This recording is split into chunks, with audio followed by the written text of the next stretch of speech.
This is a mandala that I did using colored markers. I started with a circle and I started inside with just a point and began to draw different shapes and colored in as I went. This kind of reminds me of the mandalas that I used to do, or really I didn't know they were mandalas, but they were circles that I did. And I did little intricate work inside the circle, little intricate little designs inside the circle, and was not familiar with the fact that it was a mandala and the healing process of the mandala. I do know that as I did the mandalas, or did the circles, I began to heal.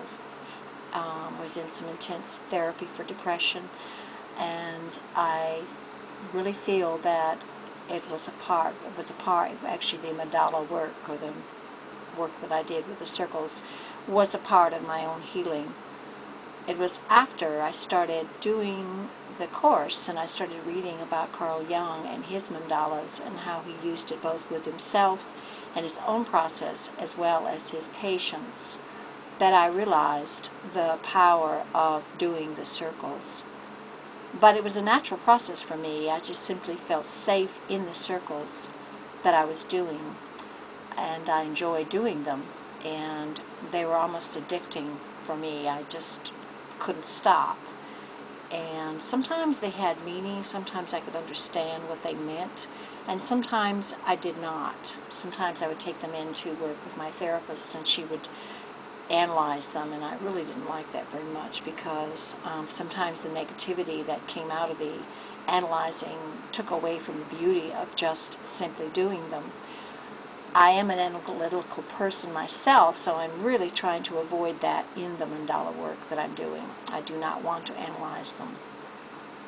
I do think that color has a lot to do with the subconscious process and the colors that you choose.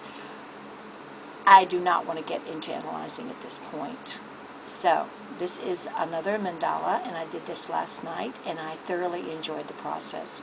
I enjoy working with markers because I can just sit and doodle in a circle, and I can choose the colors as I go, and I don't have to worry about drying the paint or any of that stuff that goes with using acrylics. So, this is one of the things that I do intend to do and continue to do in my journal work.